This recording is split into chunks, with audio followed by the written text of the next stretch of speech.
দর্শক স্বাগত জানাচ্ছি আমি মুহিব আল হাসান আর আমার সঙ্গে রয়েছেন যাকে আমরা প্রিয়জন হিসেবেই জানি এবং চিনি সেই শিল্পীকে আমরা পেয়েছি আমরা তার সাথে কথা বলবো দীর্ঘদিন পরে তাকে আমি পেয়েছি। আপু কেমন আছেন? আছি আলহামদুলিল্লাহ ভালো আছি। আপনি কেমন আছেন? আলহামদুলিল্লাহ। অনেক দিন পর আপনাকে পেলাম এবং আপনাকে খুব একটা পাওয়া যায় না। আহ, জানতে চাই কেন পাওয়া যায় না এবং কি কাজে এত ব্যস্ত থাকেন আপু? আমি কাজ করি না এজন্য আমাকে পাওয়া যায় না। আমি ফিল্মের সাথে এখন একদমই জড়িত না। ফিল্ম বলব না, কোনো কাজের সাথেই আমি একদম জড়িত না। মানে কালচারাল রিলেটেড কোনো কাজের সাথে। আমি আসলে আমার ঘর সংসার বাচ্চা নিয়ে ব্যস্ত। এজন্য আমাকে দেখা যায় না সচরাচর কোথাও। আপু আমি যদি একটু আপনাকে জানাতে চাই, আপনি কিন্তু সকলের প্রিয়জন। মানে সেই প্রিয়জন হয়ে কিন্তু আমাদের হৃদয়ে আছেন এবং যেখানেই যাই প্রিয়জনের মাধ্যমে কিন্তু আপনার ব্যাপক পরিচিতি।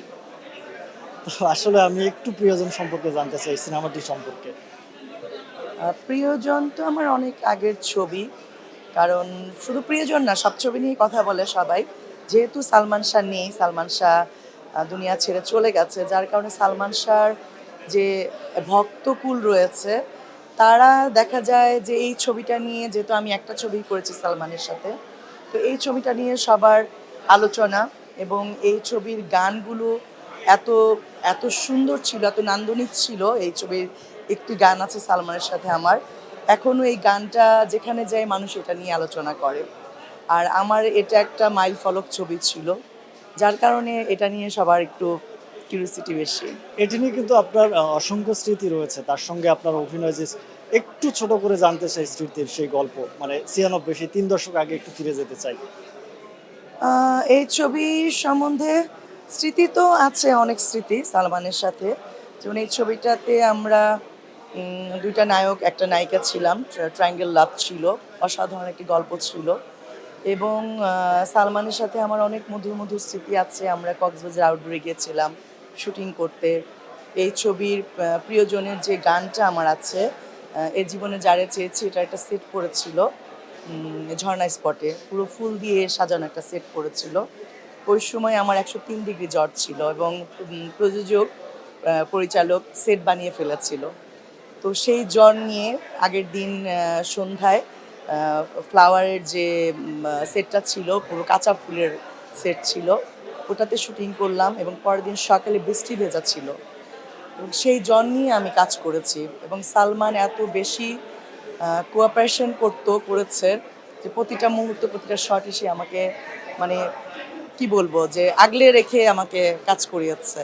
যেহেতু আমার জ্বর ছিল, আমি অসুস্থ ছিলাম। এছাড়াও কক্সবাজার ওর সাথে আমি কাজ করেছি। আমরা একটা ড্রামা সিরিয়াল ছিল আমাদের, সিন ছিল আমাদের, যেটা হোল নাইট ধরে আমরা কাজ করেছিলাম। সেই হোল নাইট ধরেও আমাদের অনেক মজার মজার স্মৃতি আছে, দুষ্টুমি খুনসুটি, গল্প করা সারা রাত জেগে এবং সারা রাত শুটিং করে ভোর সকালবেলা পুরান ঢাকায় গিয়ে তেহারি খাওয়া, পায়া খাওয়া, খাসির পায়া খাওয়া, এগুলো আসলেই, মানে এখন ভাবতে পারি না এই সময়ে, মানে আমরা ওই সময় এত মজা করে কাজ করেছি। আমি জানি না এখন যারা কাজ করে তাদের মধ্যে এত আনন্দ বা এত মজা তারা করে কাজ করে কিনা, আমি আসলে, আমার জানা নেই। যারা মঞ্চে অভিনয় করতেন তাদের একটা অভিনয়ের ক্ষুধা থাকে। সেই জায়গা থেকে মানে আপনি চলচ্চিত্র থেকে সরে দাঁড়ালেন। মানে এটার কোনো পিছনে কোনো কারণ আছে কিনা? না, আমার বেসটা তো মঞ্চ। মঞ্চ থেকে আমি এসেছি এবং আমি একই সাথে টিভিতে মডেলিং করেছি। আফজাল হোসেন, সাইদুল আনাম টুটুল, এদের অনেক অ্যাডে আমি কাজ করেছি। আরও অনেক ডিরেক্টরদের সাথে আমি কাজ করেছি। আমি ফিল্মে এসেছি, চলচ্চিত্রকে চলচ্চিত্রে যখন কাজ করেছি এটাকে আমি অনেক ভালোবেসে ফেলেছিলাম। সবাই ভালোবেসে কাজ করে। বাট 98-99-এ যখন অশ্লীলতা চলে এসেছিল, তখন আমি আর অশ্লীলতার সাথে গা ভাসিয়ে দিয়ে কাজ করতে পারিনি। এটা আমার প্রবলেম ছিল, আমি বলবো না চলচ্চিত্রের প্রবলেম। যারা টিকে থাকার তারা টিকে ছিল, যারা কাজ করার তারা কাজ করেছে। বাট আমি পারিনি টিকে থাকতে। আমি তখন ফিল্ম থেকে সরে গিয়েছি। সরে গিয়ে আমি টেলিভিশনে সিরিয়াল করেছি। তখন প্যাকেজ নাটক চলছিল, মেগা সিরিয়াল চলছিল। আমি কিন্তু কাজ বন্ধ করিনি, যে মিডিয়া থেকে আমি কাজ বন্ধ করে একদম চলে গেছি সেটা ছিল না। আমি কিন্তু টিভিতে কাজ করেছি, মঞ্চেও কাজ করেছি কিছু কিছু। আমি 2013 পর্যন্ত আমি কাজ করে গেছি। তারপরে আমি বিয়ে, আমার বাচ্চা হওয়ার পরে আমি আর কাজ করিনি। চলচ্চিত্র নিয়ে ভাবনা বলতে বলবো, আমরা তো স্বর্ণের যুগে কাজ করে গেছি। আমাদের আগে যারা কাজ করেছে আরও ভালো সময় ছিল।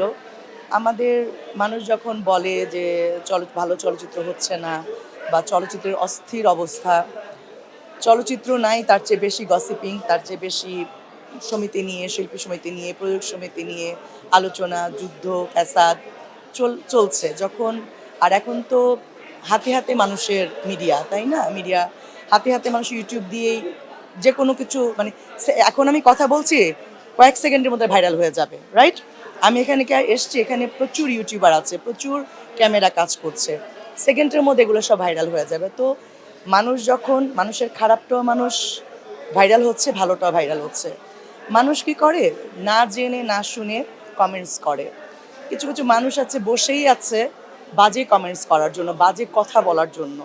এমনভাবে কথা বলে, যদি আমাদের চলচ্চিত্রে একটা কোনো নায়িকার ডিভোর্স হয় বা কোনো নায়কের ডিভোর্স হয়, মানুষ এমনভাবে মন্তব্য করে যে মনে হয় যে ওদের খানদানে, ওদের বংশে কারো কোনো ডিভোর্স হয় নাই, শুধু চলচ্চিত্র নায়িকারা খারাপ, চলচ্চিত্রে ডিভোর্স হচ্ছে। আপনি কি আপনার বাড়ির যে বুয়াটা, তার ফ্যামিলি থেকে কারো ডিভোর্স নেই? আপনার যে ড্রাইভারটা, তার ফ্যামিলি থেকে প্রবলেম নেই? তাদেরকে নিয়ে মানুষের কিউরিওসিটি নেই, জানার আগ্রহ নেই, যার কারণে মানুষ এটা নিয়ে কথা বলে না। আমরা যেহেতু সেলিব্রিটি, আমরা যেহেতু পাবলিক ফিগার, সেজন্য আমাদের নিয়ে মানুষ কথা বলে। মানুষের কাছে একটা অনুরোধ, যে চলচ্চিত্র সম্বন্ধে না জেনে আপনারা এভাবে কথা বলবেন না।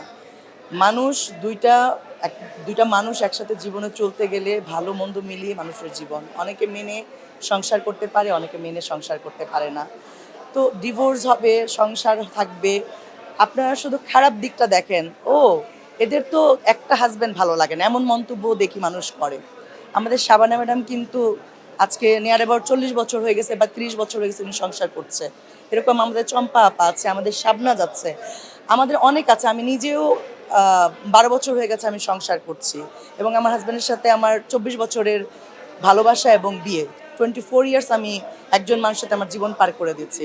তো সেটা কিন্তু আপনারা প্রশংসা গান না, বদনামটা করেন। আর চলচ্চিত্র নিয়ে যেটা কি আমার ইচ্ছে, সেটা আমি বলবো যে ভালো ছবি শুধু হলে হবে না, ভালো সিনেমা থাকতে হবে। আমি কয়েক যুগ পরে মধুমিতা সিনেমা হলে আসলাম। 2 যুগ আগে আমি যেরকম দেখেছি ওরকমই কিন্তু আছে, এটার কিন্তু কোনো ডেভেলপ কিন্তু করে নাই। 2 যুগ আগে যখন আমরা টাইটানিক দেখেছি সিনেমা হলে আমি, তখন তো ডিজিটাল ডলবি সিস্টেম ছিল। নওশাদ ভাইয়ের রুমে বসে আসতাম, ওনার রুমে বসতাম অফিস রুমে, তারপর আমরা ছবি দিতাম। যেহেতু ওই সময় আমি রানিং অ্যাক্ট্রেস ছিলাম, তো কী হতো, দর্শক যেহেতু ভিড় করতো, যে আমরা ওনার অফিস রুমে বসতাম, তারপর সিনেমা শুরু হলে আমরা পরে ঢুকতাম। তারপরে কিন্তু এই সিনেমা হলের কোনো উন্নয়ন নেই। কোথা থেকে বলতে পারেন যে কেন, কোথা থেকে করবে? যে মানুষের ইনকাম থাকলে মানুষ ইনভেস্ট করে। যেহেতু সিনেমা চলছে, এটা দিয়ে তো স্টাফই তারা ঠিকমতো লালন পালন করতে পারছে না। আমি বলবো যে ভালো সিনেমার সাথে ভালো সিনেমা হল দরকার আমাদের। এই যে পাঠান একটা ছবি এসেছে, আমি জানি না কতটুকু ব্যবসা করেছে। একটু আগে আমি জিজ্ঞেস করছিলাম, তো অনেকেই বললো যে আশা অনুরূপ ওরকম বিজনেস করেনি। তো না করার রিজন আছে। আমরা যখন দুবাইতে গিয়ে সিনেমা দেখি, সিঙ্গাপুরে দেখি, বা বাইরের দেশে গিয়ে বা আমেরিকাতে গেলে আমরা যখন বাইরের দেশের বোম্বের ছবি দেখি বা হলিউডের ছবি দেখি, ওদের যে সাউন্ড সিস্টেম, ওদের যে স্ক্রিন সিস্টেম, আমাদের দেশে সেটা নাই। এখন আপনি পাঠান এনে এখানে জনাজীর্ণ সিনেমা হলে আপনি চালাচ্ছেন, দর্শক তো ওই আউটফিটটা পাবে না, পাবে ওই মজাটা পাবে না, না স্ক্রিনের যে মজাটা বা যে সাউন্ডের যে মজাটা, সেটা কিন্তু পাবে না। তো ভালো ছবি খালি বানালে হবে না, ভালোভাবে ওটা প্রেজেন্টেশন করতে হবে।